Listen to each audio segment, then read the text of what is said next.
And welcome. आप देख रहे हैं बनो अपना फाइनेंस मिनिस्टर और आज हम एनपीएस की बात कर रहे हैं और मैं आ गई हूँ टाटा पेंशन फंड में और यहाँ पर टाटा पेंशन फंड के सीईओ कुरियन जोस मेरे साथ है इस चर्चा में। स्वागत है आपका। एनपीएस की पाठशाला लगातार हम लेकर आते रहते हैं, लेकिन टैक्स सेविंग का क्योंकि माहौल है सब जगह और ऐसे में एनपीएस को लोग बहुत ज़्यादा प्रेफर करते हैं, अधिकतर इसीलिए क्योंकि आपको टैक्स का फ़ायदा मिलता है। ओवरऑल मेरे ख्याल से 2 लाख जो कि आप लगा सकते हैं और अगर आपका एम्प्लॉयर दे रहा है तो उसका भी आपको बेनिफिट मिलता है। लेकिन इसके अलावा भी एनपीएस को कैसे देखना चाहिए, बहुत सारे बदलाव हुए हैं हाल ही में इसको इन्वेस्टर फ्रेंडली बनाने के लिए और मेरे ख्याल से कुरियन अभी इस पर एलैबोरेट भी करके बताएंगे। तो जो इमीडिएट बदलाव हुए हैं, प्रोडक्ट को थोड़ा सा और लचीला बनाया गया है, वो क्या क्या है? थैंक यू कविता, बहुत शुक्रिया हमारे साथ जुड़ने को। ये एनपीएस एक ऐसी प्रोडक्ट है जो आपने कहा कि ये टैक्स सेविंग सीजन है। ये एक्चुअली एक all saving all time product है, बट लोग क्या कहते हैं ना कि वो एक इनर्शिया है कि हम लास्ट मोमेंट तक हर चीज़ को रखते हैं। तो इसलिए जैन फेब मार्च वो एक सीज़न है कि उसके बाद ऑप्शन ही नहीं है, बिकॉज जनवरी में आपका एचआर का मेल आ जाता है कि आपके सेविंग्स दिखाइए। सो देन सब लोग भागते हैं, हाँ एफडी एलआईसी का जो भी इंस्ट्रूमेंट है टैक्स सेव करने का, उसके लिए भागते हैं। तो सब वो pushing everything to the last moment, इसमें जैन फेब में टैक्स सेविंग में होता है।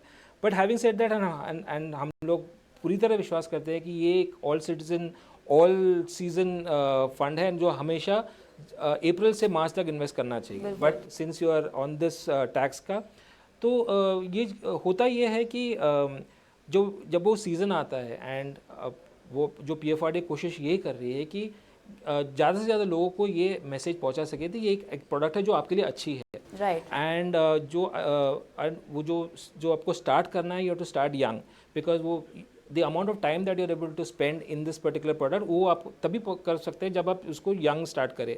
तो जो पीएफआर जो प्रोडक्ट है वो 18 साल की उम्र पे आप इन्वेस्ट कर सकते हैं, 18 से 70 साल तक का इन्वेस्ट कर सकते हैं। बट जो एक नया जो नौकरी लगी है, जिसको जो 20 साल 21 साल 22 साल का है, वो सोचता है कि मुझे कैश इन हैंड चाहिए, मेरे ईएमआईज़ है, मेरे सैलरीज़ है, बच्चों की पढ़ाई है, मुझे पेरेंट्स का देखभाल करना है। एंड वो हमेशा सोचता है कि इसके लिए मेरे पास वक्त है। और वो वक्त आते आते 30 35 40 साल तक हो जाते हैं। उसके बाद आपके पास वक्त तो है, बट वो जो कैपिटल मार्केट को जो उस पर काम करके उसको जो ग्रोथ कर सकते हैं वो उसके लिए आपको टाइम रहता नहीं है। तो पीएफआरडी ये कर रही है कि उसको थोड़ा capture the imagination of the youth. तो जो अभी रिसेंट वो इन्होंने इंट्रोड्यूस किया है क्यूआर कोड। ना क्यूआर कोड एक ऐसी चीज़ है जो every youth is just has, जिसके पास भी स्मार्टफोन है वो एकदम स्कैन करके, पेटीएम हो गूगल पे हो, सीधा स्कैन करा और खर्च कर दिया।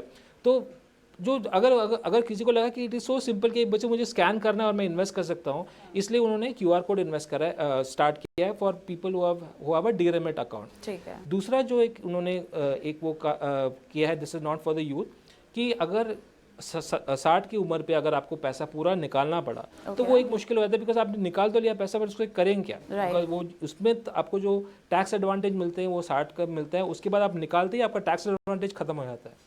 तो पीएफआरडी ने ये एक विशेष एक फैसिलिटी दिया है कि आप उसको 75 साल तक एनपीएस के सिस्टम में रख सकते हैं।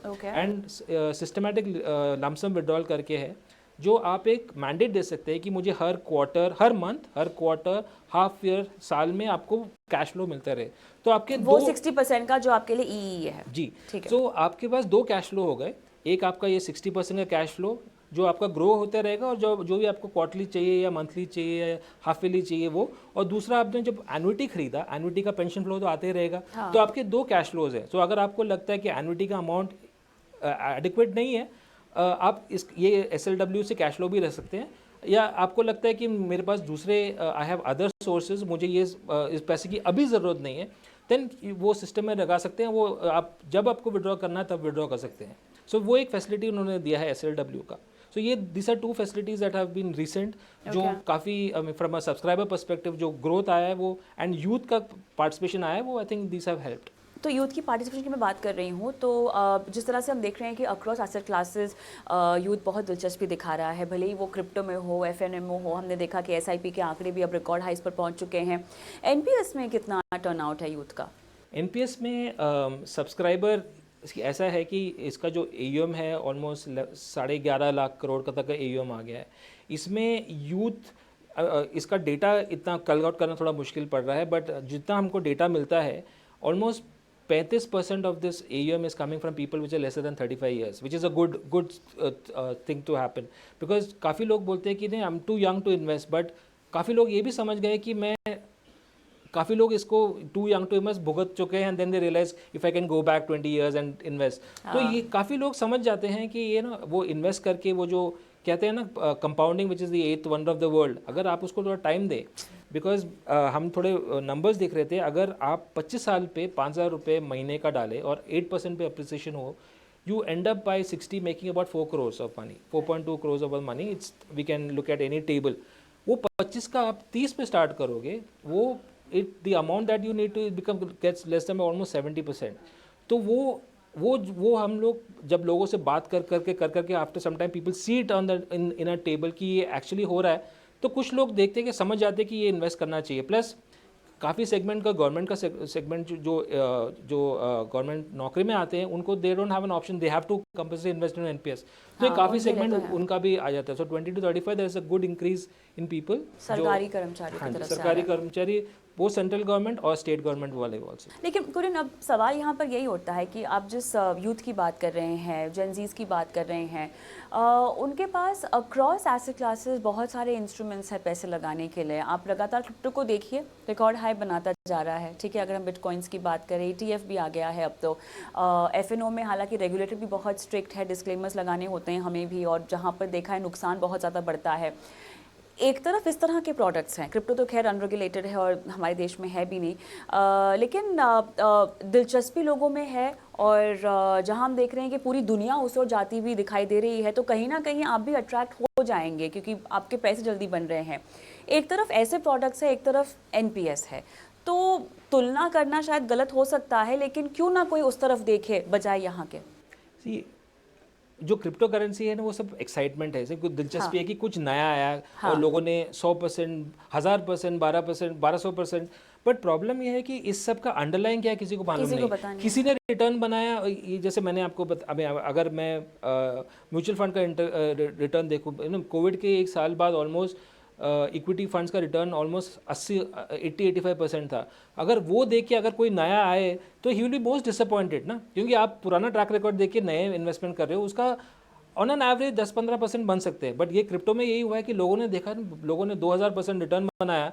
अंडरलाइन क्या है पता नहीं, हाँ वर्ड टू माउथ में फैलता गया तो उन्होंने इन्वेस्ट कर दिया, और and most people have burn their fingers also. Regulation भी नहीं है, रेगुलेशन बिल्कुल नहीं है. बट इसमें क्या है कि एनपीएस इज एक चीज़ कहते हैं ना, वेरी बोरिंग, डल बोरिंग, जो ट्राइड एंड टेस्टेड है, जो बोलते हैं इन्वेस्टमेंट्स होती भी है. हाँ, जो इन्वेस्टमेंट होनी चाहिए, प्रेडिक्टेबल होनी चाहिए, ड्राई एंड डल होनी चाहिए, कि मुझे मालूम है कि इन्वेस्ट किया तो मुझे ये पैसा मिलेगा, ये इन्वेस्ट हो रहा है कंपनी के नाम पे, मुझे पोर्टफोलियो दिखती है कि मेरी पैसा मैंने ये कंपनी में डाला है, जो कंपनी के इंडिया के बेस्ट 200 कंपनियों में है, तो ये कंपनी कहीं गई नहीं. हाँ. मुझे कैपिटल मार्केट जब इन्वेस्ट जीसेक में करता हूँ, दूसरा गवर्नमेंट ऑफ इंडिया सिक्योरिटी या स्टेट गवर्नमेंट इन्वेस्टमेंट्स है, कॉर्पोरेट बॉन्ड में भी AAA.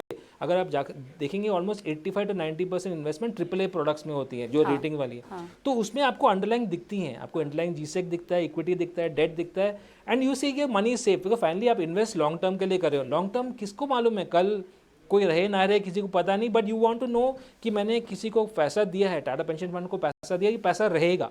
तो वो अंडरलाइन जब इन्वेस्टमेंट दिख रहा है कि 200 टॉप कंपनी में है, जीसेक में है, स्टेट गवर्नमेंट में है, corporate highly rated corporate bond में है, तो ये जो प्रिडिक्टेबिलिटी बन जाती है, तो यही रास्ता है. बट वही है, बहुत कम लोग इसके बारे में बात करते हैं, क्योंकि इसमें तो जो इंसेंटिव है, रेवेन्यू मॉडल कम रहता है.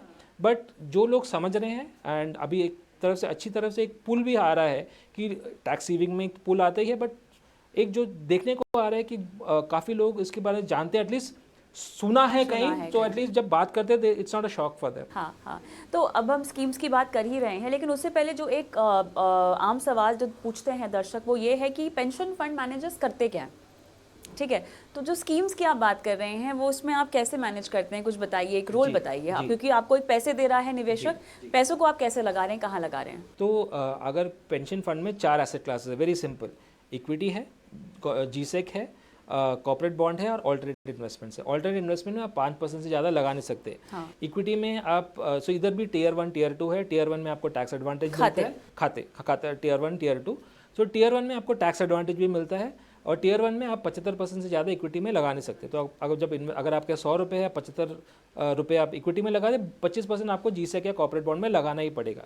तो अगर कोई पैसा जो सब्सक्राइबर है मुझे फंड मैनेजर के तौर पे मुझे पैसा देता है और मेरे को इक्विटी में इन्वेस्टमेंट करना है, तो मैं टॉप 200 स्टॉक्स पे ही इन्वेस्ट कर सकता हूँ। तो अगर मार्केट कैपिटलाइजेशन देखे जाए तो इट इज़ 100 लार्ज कैप, और जो मिड कैप जो स्पेस है जो अगले 150 है उसमें से सिर्फ टॉप 100 को मैं इन्वेस्ट कर सकता हूँ। सो टॉप 200 स्टॉक्स है, ये हर 6 महीने में ये लिस्ट एनपीएस ट्रस्ट से आता है, उसी बेसिस पे मैं 200 कंपनी में ही इन्वेस्ट कर सकता हूँ। This are the largest market capital, so again बड़ा सेफ है। उसके बाद जीसेक आता है, जीसेक में मैं गवर्नमेंट सिक्योरिटीज़ में डाल सकता हूँ या एसडीएल में कर सकता हूँ या गवर्नमेंट गारंटीड बॉन्ड्स में कर सकता हूँ, again the safest possible. But इसमें भी ये सेफ्टी के बावजूद 10 से 11% रिटर्न बन रहा है। So I mean much better than what an FD would give you, जो 8%, 7-8% depending upon the time frame. Corporate bond again अगर आप रेटिंग देखेंगे तो 85 से 90% ट्रिपल ए रेटिंग है, एंड रेटेड डुअल रेटिंग भी, ऐसा नहीं कि एक रेटिंग एजेंसी से डुअल रेटिंग होना चाहिए। तो वो that gives comfort to the subscriber कि ये जहाँ पे इन्वेस्टेड है सेफ पेपर्स में इन्वेस्टेड है। ऑल्टरनेट स्पेस छोटा है, वो बहुत ही 11 लाख करोड़ में सिर्फ बहुत 300-350 ऑल्टरनेट है। वो स्पेस बढ़ रहा है जिसमें रीट्स, इन्वेट्स मेनली ये दोनों कैटेगरी है। इसके अलावा बैंक के लॉन्ग टर्म बॉन्ड्स भी अलाउड है। तो वो कैटेगरी बहुत छोटा है, बट स्लोली ये भी बढ़ जाएगा। ओके और स्कीम्स की परफॉर्मेंस कैसी रही है? स्कीम की परफॉर्मेंस बहुत बेहतर रही है। अगर आप 10 साल का एक्सपीरियंस देख, बिकॉज इंडस्ट्री में जो अगर आप एनपीएस ट्रस्ट के वेबसाइट में जाएंगे तो 1, 3, 5, 7, 10 years this is the returns that are given. अगर आप 10 साल which is the long term, आपका ऑलमोस्ट इक्विटी में 15% रिटर्न बना है, जीसेक में about 11% रिटर्न बना है, कॉर्पोरेट बॉन्ड में about 9% बना है। And this is been the trend if you look at long term 5, 7, 10, 15 से 18% रिटर्न आपका जीसेक इक्विटी में बनेगा, जीसेक में 10 से 11, कॉर्पोरेट बॉन्ड में 9 to 10, and that is function of spreads as well. Recent 1 year में ऑलमोस्ट इक्विटी में almost 37% return बना है, and that is because there been big rally. And this rally अगर देखेंगे काफ़ी रैली आपका स्मॉल कैप और मिड कैप में है जो जिसमें हम पार्टिसिपेट नहीं कर सकते, फिर भी उसके बावजूद 37% return banana is a great thing. तो हमने इक्विटी में बहुत अच्छा किया है, एंड जीसेक और इक्विटी में 1 ईयर में about 11% एंड कॉर्पोरेट बॉन्ड में about 9% रिटर्न बना है।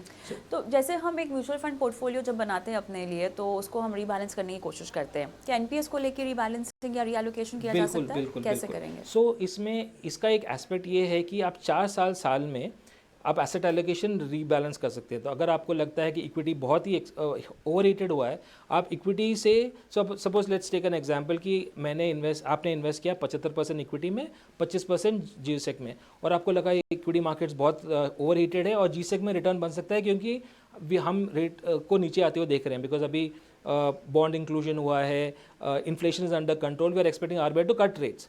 तो अगर आपको फिक्स्ड इनकम में रिटर्न्स बनेगा और आप एज अ इन्वेस्टर आप सोच रहे कि आप आर मॉडरेट टू कंजर्वेटिव, आप और इक्विटी बहुत ही ओवर हीटेड है, आप इक्विटी को 75 से 25% भी कर सकते हो और फिक्स्ड इनकम को 75% तक बढ़ा सकते हो। सो ये 4 टाइम साल आप कर सकते हो without any tax incentives allowed. So that's a big advantage which other instruments don't give, because साल में 4 बार साल बार equity to fixing to equity, and you can toggle any time 4 साल without any tax incentives across fund managers, across PFMs. Yes, okay. तो overall अगर हम बात करें तो ये बहुत ही cost effective product. Sorry, fund managers में साल में एक ही बार चेंज कर सकते हैं, साल में एक बार। हाँ, सो अक्रॉस स्कीम्स आप कर सकते हैं, across asset classes 4 times, across fund managers only once a financial year. Okay, और इसके लिए आपको कोई चार्जेस नहीं लगेंगे? कोई चार्जेस नहीं है। ओके, सो ट्रांजैक्शन कॉस्ट लगता है जो अराउंड 20-30 रुपए टाइप है। इट्स अ वेरी स्मॉल, वही the whole product is designed to become very cheap, because ये जो प्रोडक्ट डिज़ाइन हुआ था गवर्नमेंट ऑफ इंडिया के कर्मचारियों के लिए डिज़ाइन किया था, तो उनका आइडिया ये था कि keep it very very very low cost. अभी भी जो आया है जो 9 बेसिस और पूरा कॉस्ट 20-25.25% से ज़्यादा लगता नहीं है, and a larger value it's about 15 basis to 25 basis, तो उसमें भी कॉस्ट बहुत ही कम लगता है। सो और अगर हम टियर 2 और टियर 1 को देखें तो इसमें से ज़्यादा टियर 1 आ रहे होंगे, because almost 99% of the money is tier 1 only. Tier 2 में प्रॉब्लम ये है कि उसमें टैक्स एडवांटेज कुछ मिलता नहीं है। टियर 2 में बेनिफिट ये है कि उसमें कोई लॉक इन नहीं है, आप कभी भी पैसा डाल सकते हो, निकाल सकते हो, आपको लो कॉस्ट का बेनिफिट मिल जाता है, गवर्नमेंट ऑफ इंडिया स्कीम का बेनिफिट मिल जाता है, कभी भी पैसा निकाल सकते हो। टियर 1 में ना एक जो मेरे को हमेशा पुशबैक मिलता है कि मेरा पैसा 60 साल तक लॉक्ड इन है। हाँ एग्जैक्टली, अगर आप मुझसे पूछे, मैंने कहा this is the best advantage of this, क्योंकि रिटायरमेंट है आपका। रिटायरमेंट है और ये एक फिलेट शेडेड फॉरगेट प्रोडक्ट हो गया ना कि जिसको मुझे मालूम है मैं पैसा निकाल नहीं सकता, मैं उसमें से पैसे निकालूंगा नहीं। ट्रू। और जहाँ पे मुझे मालूम है कि पैसे निकाल सकता हूँ तो मैं निकालूंगा ना, it's a normal human tendency. तो I think the best aspect ये है कि इसका 60 साल तक लॉक्ड इन रहता है, क्योंकि जब आपको पैसा चाहिए, जब आपका जो your daily primary job salary रुकती है, तब आपका secondary income kicks in. Okay, क्योंकि हम एन्युटीज़ की भी बात कर रहे हैं यहाँ पर, और एनपीएस को लेकर एक ये भी बात होती है कि डालते वक्त तो टैक्स बेनिफिट मिल जाता है, लेकिन जब निकालते हैं तो केवल 60% पे ही है। इसमें कोई बदलाव हो सकता है क्या? ये तो क्या कोई मांग है? मांग तो डेफिनेटली है। क्योंकि काफ़ी लोग कहते हैं कि 60% तो आप निकाल सकते हैं, 40% का नेसेसरी कंपल्सरी एनुटी खरीदना पड़ता है। बट अगर आप इसका जो कंसेप्ट देखिए, द कंसेप्ट क्या था है कि somebody gets a life long pension. Life long pension का आपका ऑप्शन यही है कि you need an annuity, and annuity has to be bought by an insurance company. So from a concept perspective there is no other option, you have to buy an annuity. अभी यही option मिला है कि आपको 60% आप tax free निकाल सकते हैं, 40% जब आप एनुटी खरीद रहे हैं वो भी टैक्स फ्री है, आपको कोई जीएसटी पेमेंट नहीं है।